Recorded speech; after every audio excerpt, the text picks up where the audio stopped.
Well, amen. Let's turn our Bibles this evening to the book of Proverbs. Y'all remember Proverbs? We're going to come on down. Hopefully Bob can get us here.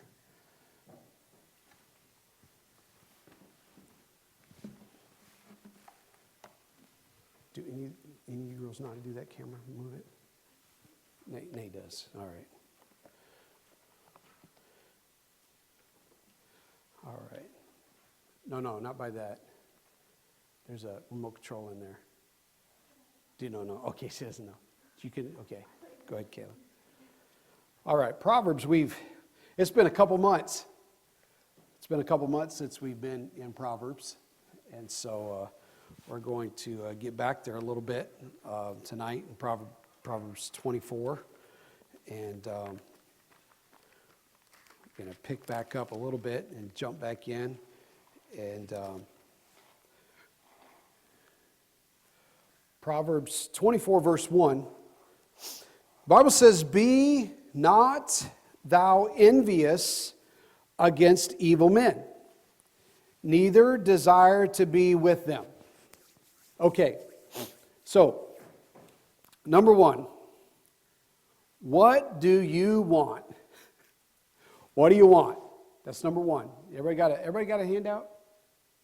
Everybody got one? Anybody need one? Anybody need a handout? Yeah, we're back to the handouts. Joe, can you pass that to anybody? At least for this week.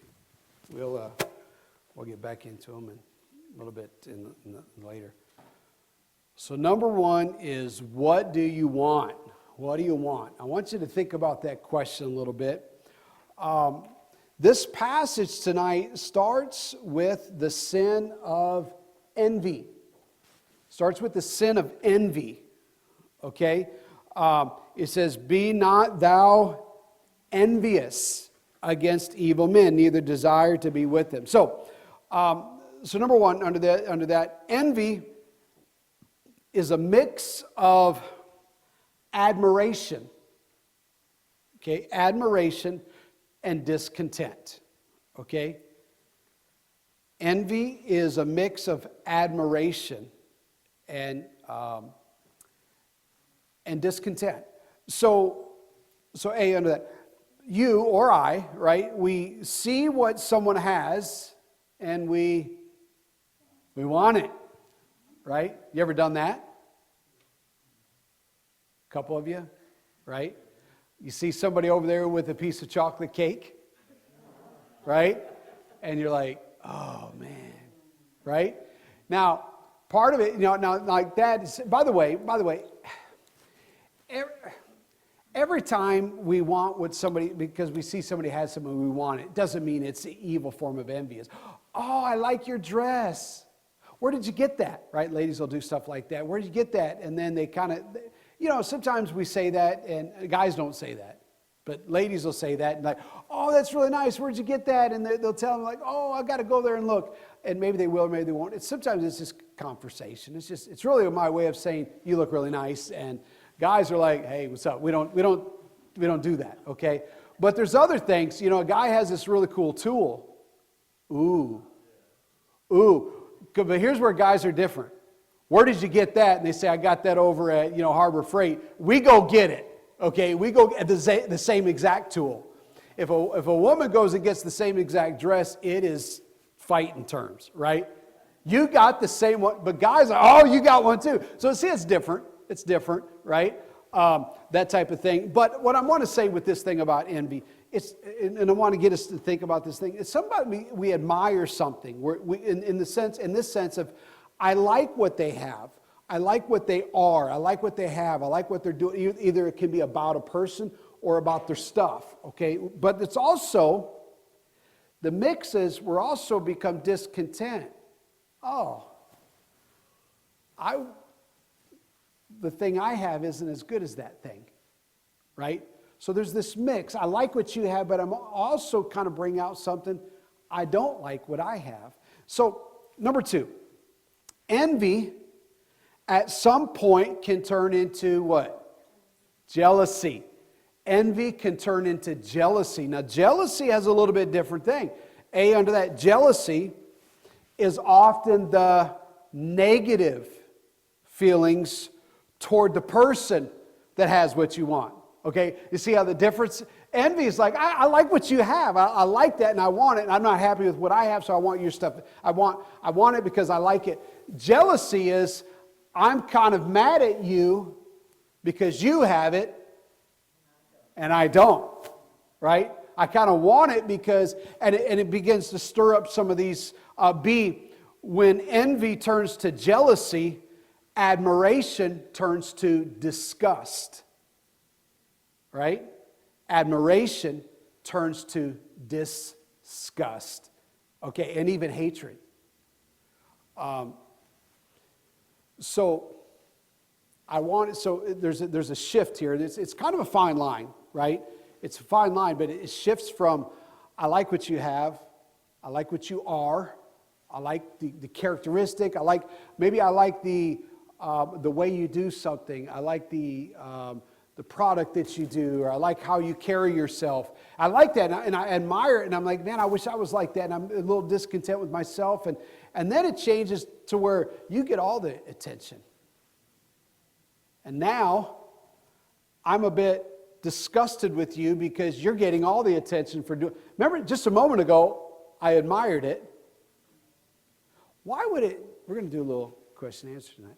Why would it change from envy to jealousy?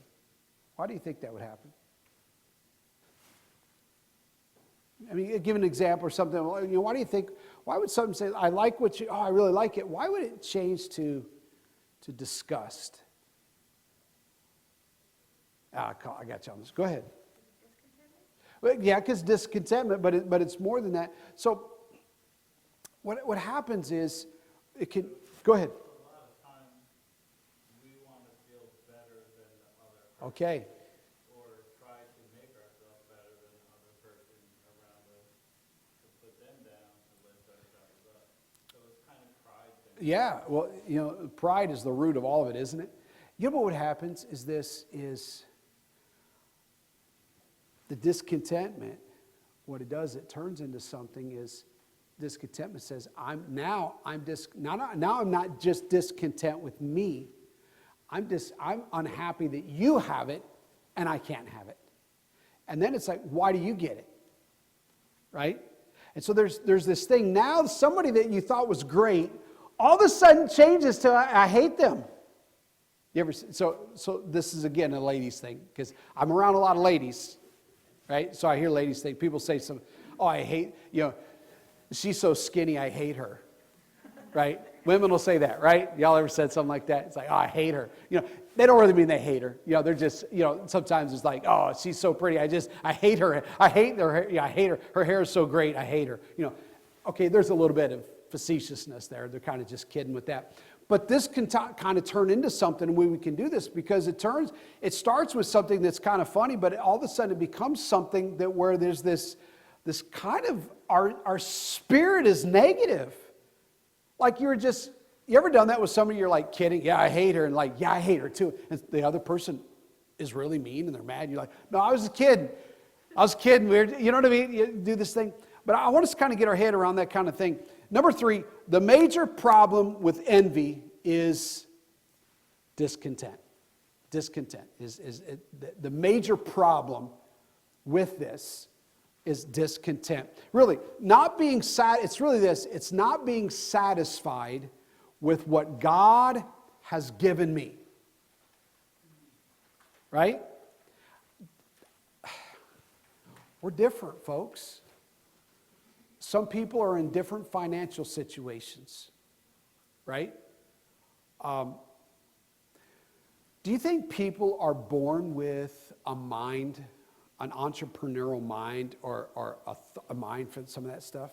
Yeah, I think some people have more of a mind to it.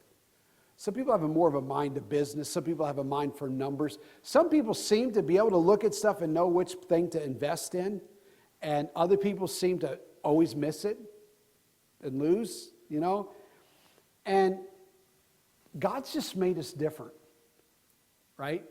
And some people are wealthy, some people have great wealth, and you can like, man, I wish. But then other people have a great family situation, marriage relationship, some different things we can be like, man, why do they have it? You know, sometimes we think people just luck into life. Right? So the problem is here, it's not being content with what God has given me, as well as it's creating a line. Here's something I was thinking about when I was thinking about that. Creates a line that others cannot have what I also desire. So what I mean by this is somebody gets something, right? I used to try to teach this, tell this to my girls all the time, because my family is fairly competitive, right? They're fairly competitive, except for Kara. Kara is the least competitive of our family. I'm going to tell you this story. I can tell you a lot of these same stories. Kara was actually pretty fast. She used to be a pretty fast runner, and she would run, but she was just like chasing butterflies, kind of. And so she's running, she's racing the kid, and and she's like, hey, come on. And the kid would pass her, and it's like, yeah, she could care less, and she was just, this when she was little. Now she'd probably trip him. No, but, you know, so sometimes there's this competitive thing, but I would tell them, and so when one of them would win something, and the others were, well, why didn't I win? And I'm like, trying to teach your kids, yes, play to win, or you do something to win, and sometimes you win, but you try to tell the others, hey, but we need to be happy for the one that won. How about that? Yeah. I mean, isn't it somehow we have to cast out this sin that we start with that sin, don't we? We have to work through that. And so it's not being, but also there's this line, and as soon as somebody gets something, yeah, think about this. Have you ever seen, as soon as somebody gets something, you know, you wanted, all of a sudden you're annoyed with them because they got it and you didn't get it. You're like, wait a minute. So what I've done, so this is the thing what discontentment does. It draws this line that says, if you get what I also wanted, now I'm angry at you. But isn't that kind of how we operate? So it's kind of the human nature. And so here's what Solomon is saying to his son. He's saying this, do not be envious of evil people. Okay, do not be envious of evil people. So number one, and here's what I want you to understand about evil people. Evil people do not have to be as evil as they possibly could be. Okay, what I mean by that is I want to kind of define what the scriptures mean by evil people. Ooh, evil people. We think of evil people like that. We're thinking of like really bad people, right? People that are like doing, you know, murderers and people, prisoners and criminals. And when we think of evil people, isn't that kind of what we think of? When we think about evil people, we think about people that are persecuting Christians, killers and stealers and robbers. We think that's what we think about when we think about evil people. But here, under there, it means those that are not followers of God. Okay? It doesn't have to mean they're as evil as they possibly could be. Because you think about this, your neighbor. Now, probably some of y'all have a neighbor. You're like, yeah, she's evil, right? Y'all know what I mean. You know, so some of y'all have a neighbor. You're like, that person's evil. But most of your neighbors, you're not thinking they're evil people. They're good people. My neighbors, I go out and say hi to them. My neighborhood is a waving neighborhood. I'm telling you, you drive in my neighborhood, this guy waves. I'm going out, I could wave 3 or 4 times just coming from my house, and 2 blocks, I could wave at 3 or 4 people sitting outside. And if I go by, it's every time we wave. I like that. I'm from that kind of community. So to me, that's a, but the one group I wave at, they're all sitting back there drinking beers every night, but they're super, yeah. And the guy will come out of his garage like he wants to catch me. I'm like, all right, hey, you know. And so evil people doesn't mean wicked, vile. It just means people, what we're talking about here, people that do not follow God. And so this is kind of the platform for what we're talking about here. So number 2, but there's a second part. It says, do not desire to be with them. Okay, you're reading the verse, good. Okay, do not desire to be with them. See, the distinction in envy, the distinction and envy that still admires those that have what you want, okay? And this is what we're seeing here in this thing of being with them, because we admire them. We admire maybe the life that they have. You ever seen people that you have? When I say have you ever, I'm saying you have, because we're all like this. We'll see somebody that we kind of like the life they live, right? They you know, maybe they enjoy some things, they do some things, we like some of that, we kind of like that life. And so, but they're not following God.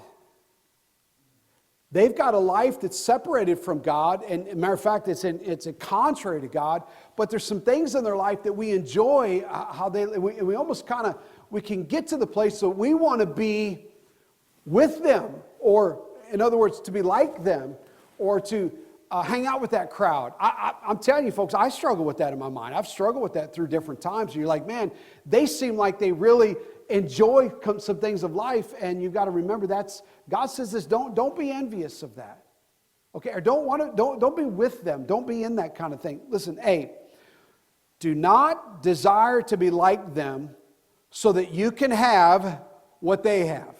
Okay? My answer blanks are easy tonight. These girls are getting all of them. So that's their game. That's all right. I made them easy. It's been a while. So I want to start easy.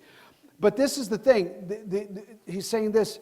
Do not desire to be like them so that you can have what they have. So this is the message, okay? And can I tell you, this is the message we're going to see here in this portion of Proverbs and these few verses we're going to look at. And it's an often repeated message in the book of Proverbs. And I could have went through, there's 4, 5, or 6 different places we could have went through, and it says the same thing. Do not desire to be like them. Don't be envious of them. Don't be jealous of them. It talks about the same thing over. This is a common theme. And when we find a common theme in the Bible, what does that tell us? Go ahead, somebody say. It's important, but what else? Yes, it's important. It's a real problem. And who all has that problem? All of us. Yeah, all of us. And there's some problems that are a little more uncommon, but then there's some problems. This is human nature, and we're going to all have to deal with it. So Solomon deals with it over and over and over again, because this is our human nature. So, number 2. Why? Why do you want it? That's the question. Why do you want it? Okay, look at verse 2. For their heart studieth destruction, and their lips talk of mischief. Okay, here's the thing. We can get, what's that blank? Yeah, y'all don't know that one. Huh? No. See, I knew I'd catch you with this one. We can get confused about, it's close to deceive, that's close. We can get confused about what we're looking at, right? We can look at something and see it, and we think, they are happy, right? We could look at them and say, they're very happy. Or we could look at them and say, they're doing really good. You ever met somebody like at church or some kind of, this kind of environment, and you're like, man, they really live a perfect life. Here's what's funny. New believers will come into church, and they'll come in, they'll get saved, and visitors or something, they'll come in and say, you people are all perfect. And at this church here, I've had several people come in here. Several. 5, 6 different people have come into this church and said, since I've been here, this right here at Heritage Baptist Church, they'll come in and say, you people are all perfect. I'm not like y'all. Y'all are perfect. I'm like, we're good, aren't we? Right? People can see something. We can do the same thing to other people. We can look at it and say, man, everything. And by the way, I'm not talking about we're talking about particularly about evil people, those not following the Lord. And we say, man, their life is sweet. Their life is great. Their relationship is good. You ever seen somebody's relationship is wonderful right up until they get a divorce? Right? And then you're like, what? Right? It's shocking. You see these things and you think, oh, this is a life. It looks like they have fun. They're always doing something. All their Facebook posts are really exciting. Social media. This is what this passage was written about. Right? People have social media posts that looks like they're having such a great time. Some people, all they do is take pictures to make it look like their life is interesting. Right? And so what I'm saying is we can get confused about what we're looking at. Number one under that, we can see shiny toys, luxurious living, or a free lifestyle and are blinded by the cost of those things. We could see all these things. Man, they just do whatever they want to do. Right? Man, that's the life. Right? And the fact is what we don't realize is, or rather we're blinded to the fact of the cost of living that kind of life. Number two, we almost always have to trade one thing for another. Okay? He talks about it here in verse 2. He says, "For their heart studieth destruction." The life that is studied, or that, and what that word really kind of means, is that has imagined or dwelt on having all that this life can offer. I want to say this to you. Will have often sacrificed much to get it. That looks like they're living the life, and we've all seen people like that that we're probably a bit envious of, admired their life, right? And blinded to the fact that for them to get there, they've probably had to sacrifice a lot of things. Listen, their heart gave no place to the things of God. Instead, they were given over to their own destruction. I can't tell you how many people I've met through life, and I know many of you have too, that've been in church a little while, come and they'll say things like this: "I wished I would have given my life to the Lord when my kids were younger.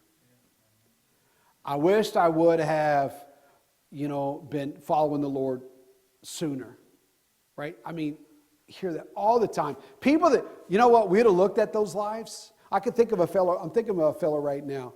He was, he had everything. This guy, he said that he ran his own business. And he said, "I don't even think about a payment that's less than $10,000. If it's less than $10,000, he said, I don't even pay attention to it." I thought, man, if I had $10,000, I'm pretty excited, But I said, "Could you accidentally get one of those?" I didn't say that, but I was thinking that. Yeah, I might have been a little bit envious of that.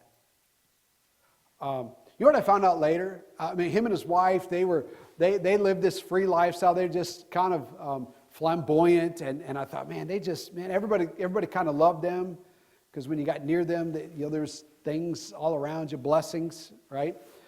And when I got to know him a little bit, I realized his wife hated him. She didn't even like him. His kids had all abandoned. They wouldn't even talk to him. It wasn't too long down the road, he lost his business. He had nothing. What I'm saying is, sometimes we will look at these things and we think, man, they got that life that's so great. They get to do this thing or that thing or the other thing. But I'm telling you, there's a cost with it. And they have given their life over to the things of destruction rather than to following the Lord. So B, they will also spend their days speaking of the foolishness of following after God. It says in verse 2, "For their heart studieth destruction, and their lips talk of mischief." They will talk about how foolish it is to follow God. We don't need to do that. By the way, these could even be Christianish people.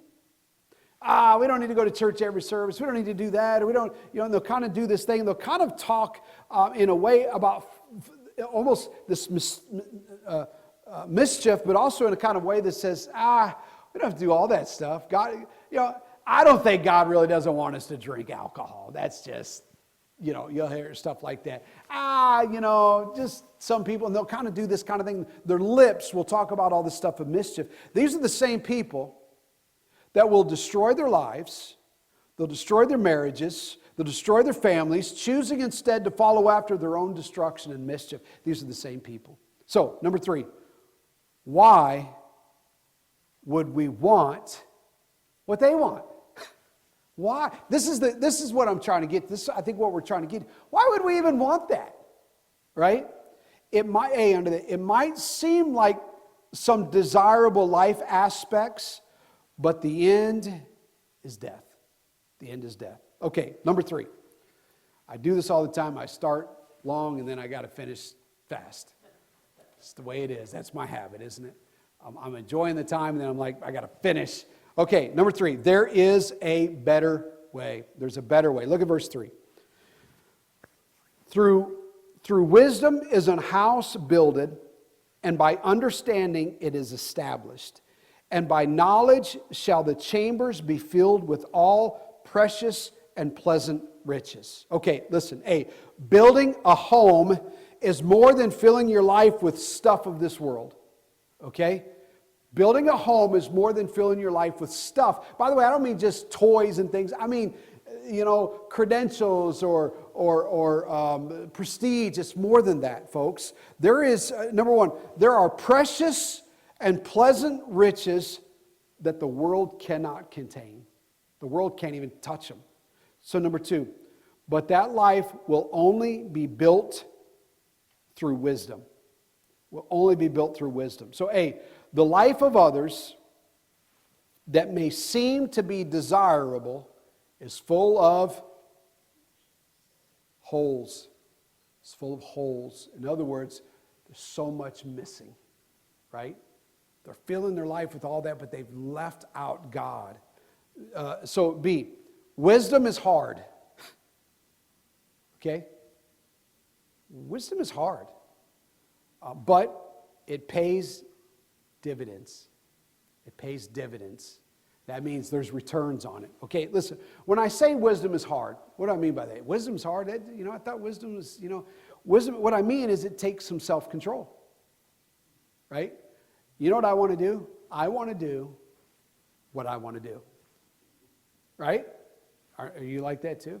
I want to do what I want to do. Matter of fact, I don't want somebody to tell me to do something I don't want to do. I want to do what I want to do because I enjoy doing what I want to do. And I want to be in control of what we're going to do. Right? So wisdom takes some self-control. Wisdom says, I'm going to be okay with not doing what I want to do because I'm going to trust God. Okay?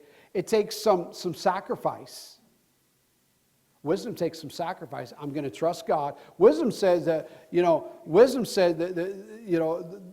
trusting God says, I want this thing. I want to do this thing. I want to live this life. I want to travel down this path for my life. But wisdom says, I'm not going to do this, so I sacrifice doing what I want to do. So wisdom makes some hard choices. The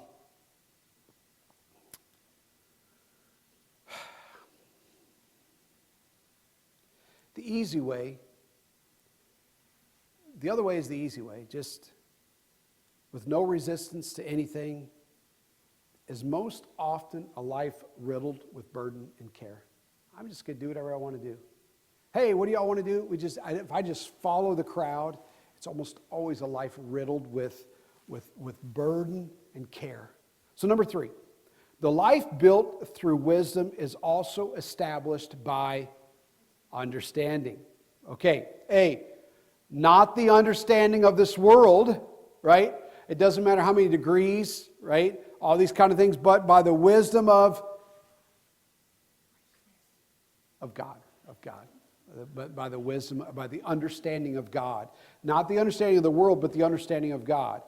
And B, we have this from Matthew 6:33. Seek ye first the kingdom of God and His righteousness, and all these things will be added unto you. Listen, there are, let me just say these last 2 things. But no, let me say that it is here. Number 4. By the knowledge of God shall all the chambers of your life be filled with precious and pleasant riches. I'm telling you, there's greater riches. There's more pleasant things by following God than the end of life that rejected God. You say, how do you know that? Because I've been at funerals. I've been at the funeral of people that have abandoned. As a matter of fact, I've preached funerals I preached the funeral of a young man that abandoned God with his whole life. He hung himself in prison. Everyone around him had nothing but gangbangers, and nothing but doing what they want. Can we say a free life, free lifestyle? Did what they wanted when they want. That funeral was not a wonderful time. It was actually one of the most miserable funerals I've ever seen. Mother crying, weeping, screaming uncontrollably. I didn't even know these people. They asked me to come preach a funeral, and the funeral director said, "Hey, can you we need to take the casket. Can you try to get the mom off?" She's hugging the casket, wouldn't get it, just bawling uncontrollably, sobbing. And I'm like, "Yeah, I'll try." I go over and I say, "Hey, come on." She did listen, but I'm thinking, man, this was a mom that was just heartbroken. I was in the jail ministry. I know Brother Ed seen this a lot too. I was in the jail ministry, and I'd go to these people and I'd see their miserable lives. Some hooked on where I was at, hooked on meth, and they'd get cleaned up. They'd be in there for a couple months, get cleaned up, and they're like, "Man, I'm ready to go take care of my kids. I'm ready to go do the right thing." And they get out, get back to that. I see them coming back in a few weeks later. This is county jail, so it's a little bit different. But they'd come back in, and they so badly wanted, but their life, they abandoned God.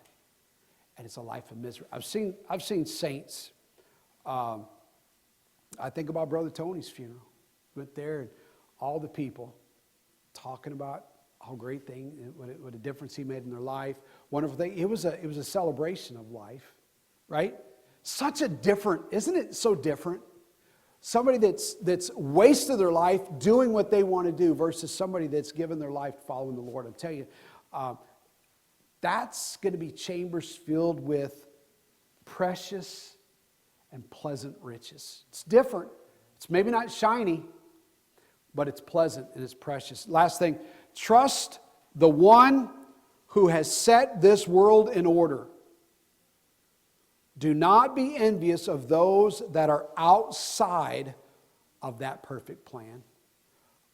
Folks, this is a little challenging. This is a challenging thing, and that's why the Lord gave Solomon to do this over and over through the scriptures, through the Proverbs, because it's something there's three things: the lust of the eyes, the lust of the flesh, and the pride of life. Those are the things that in the New Testament talks about. It's the same thing. We see something and we want it. And so it's a challenge. Hey, is it okay to say, "Hey, I like something that somebody else has, and maybe God, would you give me something like that?" That's okay. But when it becomes something that becomes an evil thing, and we want something that's somebody separated from God, God has the pleasant and precious treasures for us.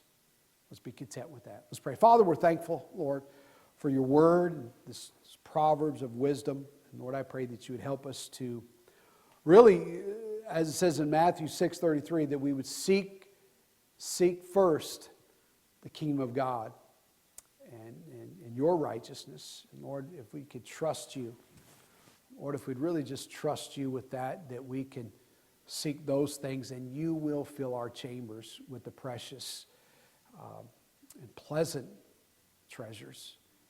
I pray that you'd help us to seek you, and Lord, put this in our heart this week, and help us to put this in our mind and stay with us. And we'll thank you for it now in Jesus' name.